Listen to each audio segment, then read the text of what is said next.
The test is in 4 parts: Part 1, Part 2, Part 3, and Part 4. Now look at Part 1. Part 1. You will hear a parent discussing his son's school report with his tutor.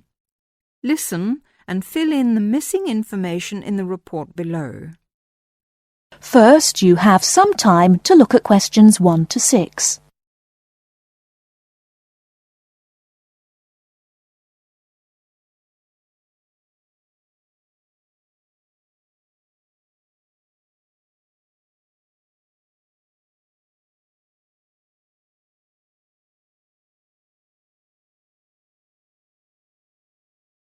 Now we shall begin. You should answer the questions as you listen, because you will not hear the recording a second time. Listen carefully and answer questions 1 to 6. Good evening, Mr. Jameson. Please sit down. Good evening. Now, about my son Stephen's report. Yes, just a minute. Yes, now, what class is he in? Oh, yes, 4E. No, 4A, isn't it? Yes, that's right. Has he improved this year, Mrs. Hargreaves? Yes, I think overall, yes. Mind you, there is still room for more improvement in some subjects. Let's see. Maths. Well, the major problem here seems to be his algebra. Apart from that, he's doing much better. Could you help him with this, Mr. Jameson? Well, to be honest, it wasn't really my best subject at school either. But the overall exam result was encouraging. 60%. Yes, and history, I seem to remember a bad report for this last year. Well, he lacks concentration in the class, and of course this makes it difficult to remember things like dates and names, and a memory is quite useful in a subject like this. Oh dear. Well, I'll have a word with him when I get home and see what we can do to improve that. And music. Music, yes. Is he still having guitar lessons? Yes, every Monday after school. His music teacher has commented that he doesn't seem to be taking them very seriously. I think it was just a craze he had, Mrs. Hargreaves. I've noticed that he hasn't been very interested in practising at home. And also, he tends to talk a lot in class. I mean, he's very talkative, and he only got 40% in the exam. Well, nobody in our family is very musical, so I don't expect him to do very well. Before you hear the rest of the conversation, you have some time to look at questions 7 to 10.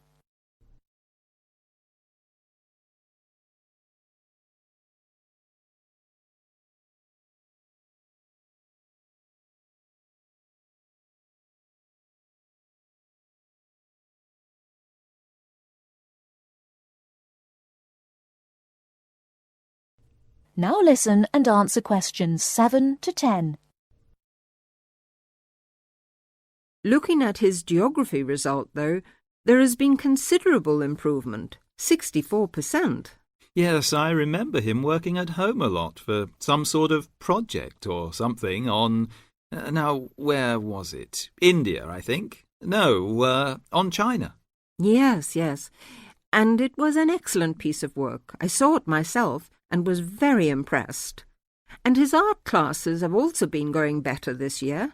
Yes, he became very interested in pop art after the school and went to the local art gallery to see the pictures there. His bedroom wall is covered with posters from the shop. Yes, and 58% is not bad for his exam result, considering how low it was last year. And now French. It seems that he has really taken to speaking a foreign language. We hoped he would, because it's important to know another language these days, isn't it? Yes, quite. That's why we paid for him to go to France last Easter, so he could practice more. Well, it seems to have done the trick. 80% is a very good mark. Now, Mrs. Hargreaves, I'd just like to ask you one more thing about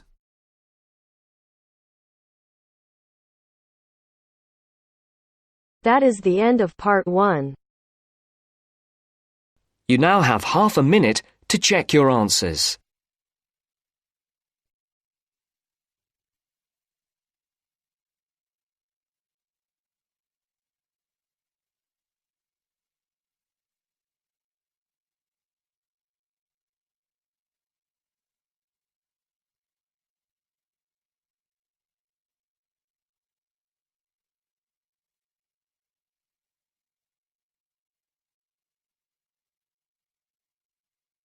Now turns to part 2.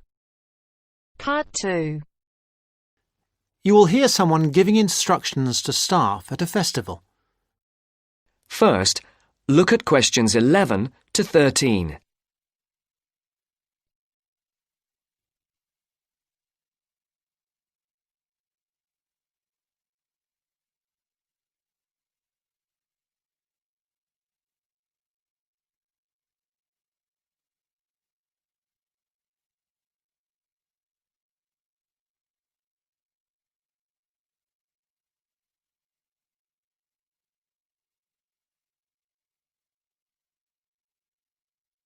As you listen to the first part of the interview, Good morning, everybody.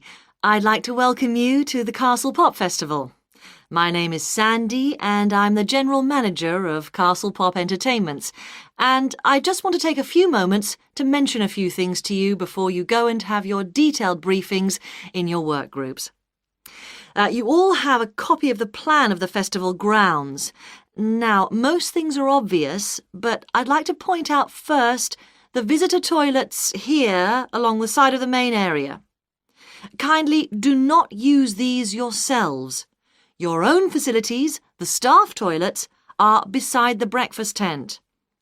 Also, there are public telephones behind the stage. I mention these two things because they are places that visitors often ask for. For yourselves, one of the most important places is the staff meeting point. This is new this year, and the only thing to remember is that it exists and that when you refer to a meeting point between yourselves, you need to make clear which one you are talking about. The staff meeting point is between campsite 1 and the disabled viewing area. This is not marked on the general maps, but it is marked on the maps you've got there. The visitors' meeting point is, as you can see, in the centre of the main area, between the breakfast tent and the entrance. Now, another important facility is the first aid tent. This is a big round tent, so you can't miss it. It's on the right-hand side of the entrance, again as you come in. There are many other first aid facilities all over the festival site. In fact, there is a first aid box in every tent and sales point, but this is the central point. Finally, I wanted to mention the security on the site. Every year the festival gets bigger and bigger, and so every year we have to increase the security arrangements. We have a number of small security offices, one being near the entrance, but the main security office is opposite the disabled viewing area. It's next to the Old England pub so that the officers can keep an eye on what's going on there. And of course, in that office there is a full supply of first aid equipment too. And don't forget, those of you who can't wait till you get your pay at the end of the festival, there are some cash machines in the wall of the Old England pub. now look at questions 14 to 20.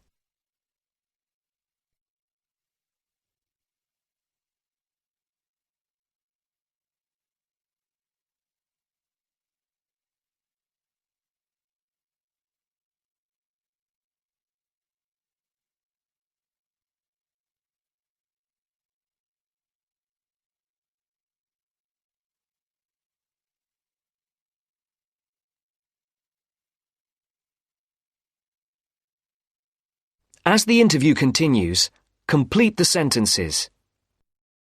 I do hope you will enjoy working with us this year.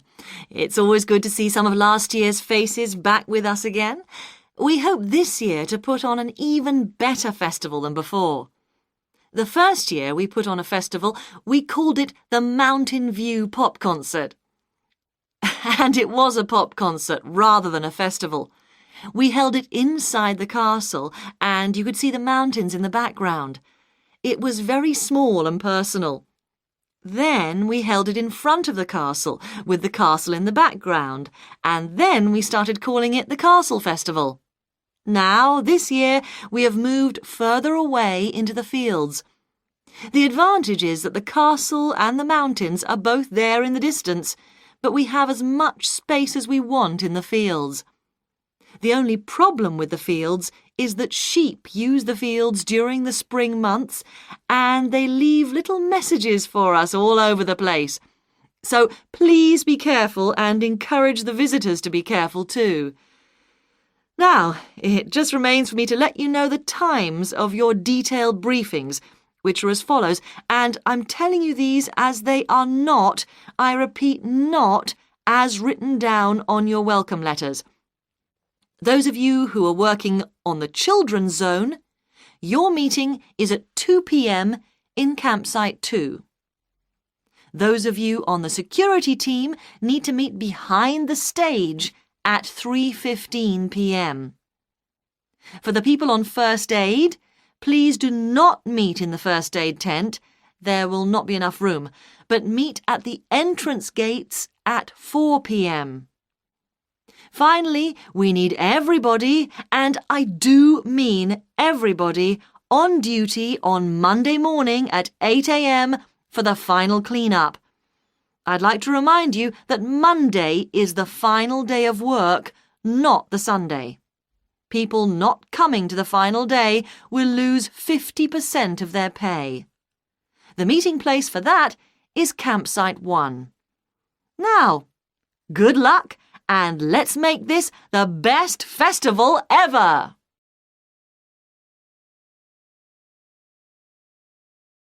That is the end of part 2. You now have half a minute to check your answers.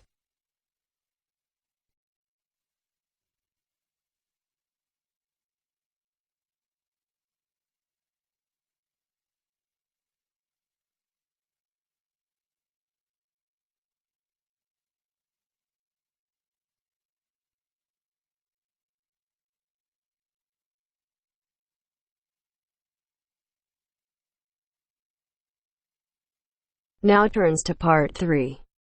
Part 3. Look at this advertisement for a job.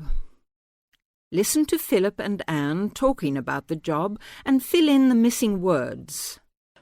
First, you have some time to look at questions 21 to 26.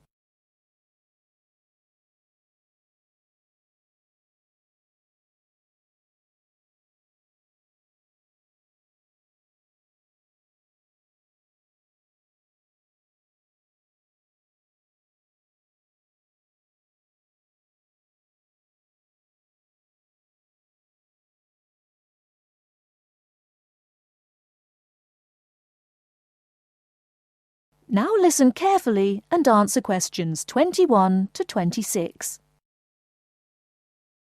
Look, here's one that might interest you. What is it? Are you sure? The last one you sent me off to was a disaster. Yes, look. It says they want a junior sales manager, and it looks like it's a big international company. That'd be good. You might get to travel. What kind of company is it, though? Let's see. Yes, it's a textile company that seems to import from abroad. That's odd, isn't it? What else? They say the salary is really good. They operate a system of paying you a basic salary and then offering sales commission on top of that. They say it's high. And, oh, look, they give you a car to travel round in. Gosh, that's not bad, is it? Do they say anything about experience? Let's see. No, they want someone young with ambition and enthusiasm. Oh yes, they want graduates, so that's okay. You've been to university. Now what else? Let's see. There must be some catch. No, The only thing is you have to travel, but then that's what the company car's for. Oh, and you have to be able to get on well with other people, because it says you have to be good in a team. Perhaps I'll have a closer look at that one. Before you hear the rest of the talk, you have some time to look at questions 27 to 30.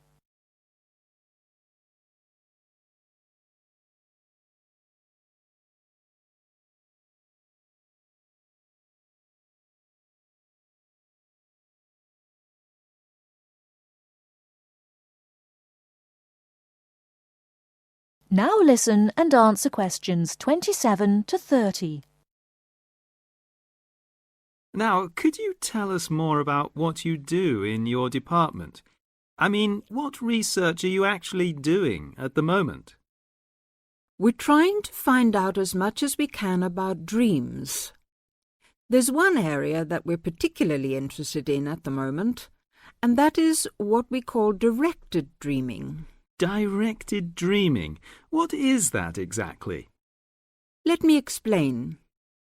You know, sometimes, if you're having a dream and you wake up in the middle of it, you can sometimes go back to sleep again and go back to the dream. Yes. Well, that is similar to what we call directed dreaming. Now, what I was talking about is a fairly common experience. But real directed dreamers are people who have always complete control over what they dream because they actually know what they're dreaming. They can dream what they want? Yes, nearly. Can anyone develop this ability?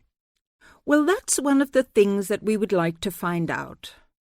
At our centre, we have in fact got 3 people who are very reliable and who can have these directed dreams quite regularly. And what sort of experiments do you do with them? Well, a few weeks ago, we thought it would be interesting to see if there was any way that these 3 regular dreamers could communicate with each other in a directed dream while they were sleeping. So one night, we arranged for them all to stay at the centre.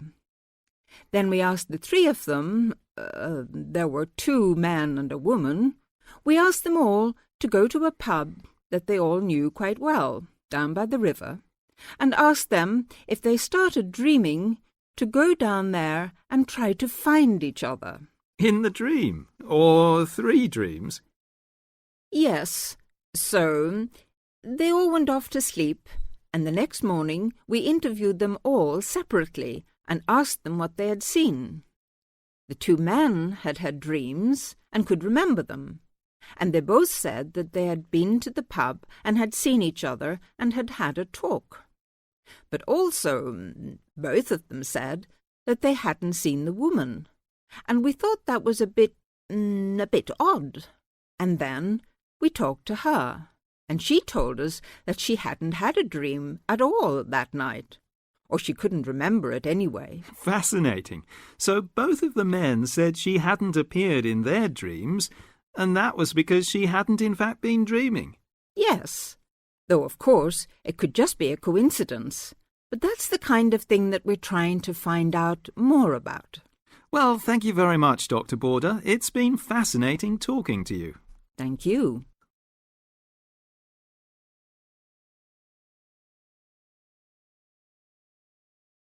That is the end of part 3. You now have half a minute to check your answers.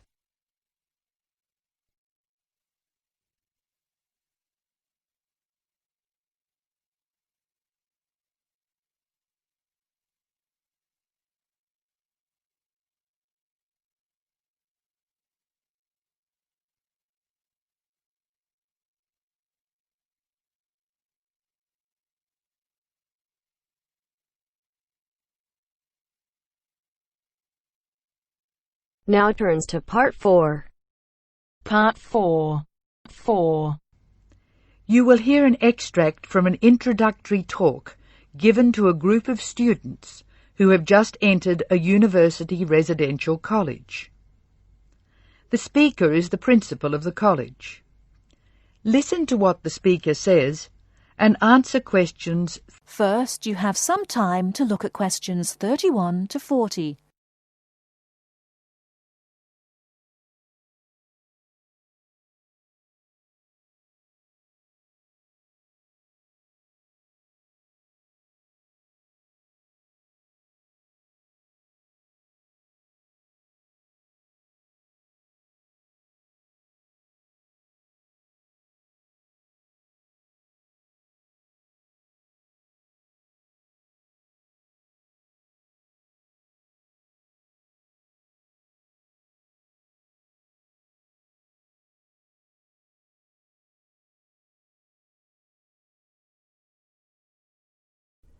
Now, listen carefully and answer questions 31 to 40.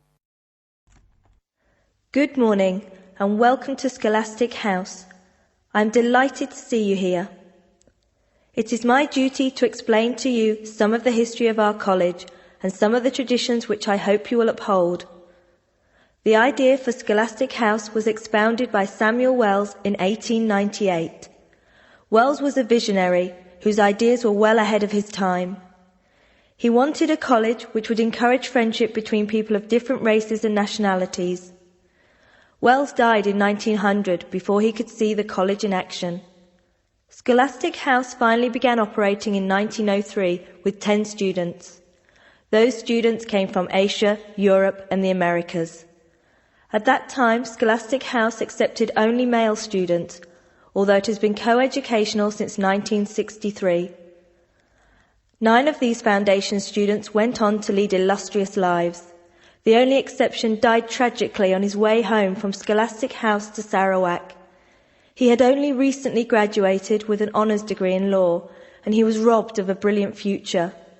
The other 9 students, as I said, led very fulfilling lives. 3 became political leaders, 3 became doctors. Perhaps the most famous graduate became a university teacher and was responsible for the introduction of modern teaching training methods in his country. 2 of the original group became senior engineers and went on to deeply influence the way the water systems of their country were exploited. The college ran into hard times during the period of the Great War, 1914 to 1918, when the charter of the college was interpreted to mean that neither students nor staff could take part in the war effort. Many people felt that this indicated a lack of national spirit, and the walls of the college were frequently marked with graffiti. Meantime, outside the college, tens of thousands of young men went away to fight in Europe, never to return. The college was building a reputation for learning and for tolerance of opposing views. Scholastic House debate and discussion nights were open to the public in 1927 and have been available to anyone who wishes to attend ever since. It is a proud tradition of the college that any view may be expressed, provided that it can be defended intellectually. Over the years, topics which were controversial at the time have been discussed and debated. Why should we do this? The publicity we receive is often sensational, and there is no joy in encouraging argument for its own sake. In fact, that sort of discussion just increases tension. The only legitimate reason for our behaviour is that it casts light upon the topic in question and informs the debate. And controversial topics are the ones which most need informed attention. As the world forges ahead, we often find our scientists have outstripped our philosophers. We frequently develop scientific marvels without realizing their full implications. Nowhere is this more obvious than in medicine. We are now able to keep people alive far longer than before. But this medical ability must be measured in relation to the quality of those lives. I urge you to spend your time at Scholastic House wisely. You are the heirs of an excellent academic tradition of which we can all be justly proud. It is your responsibility to continue this tradition of querying where our world is going. Progress is not always upwards. I wish you every joy in your time here, and I hope that I will hear much well-informed debate from you.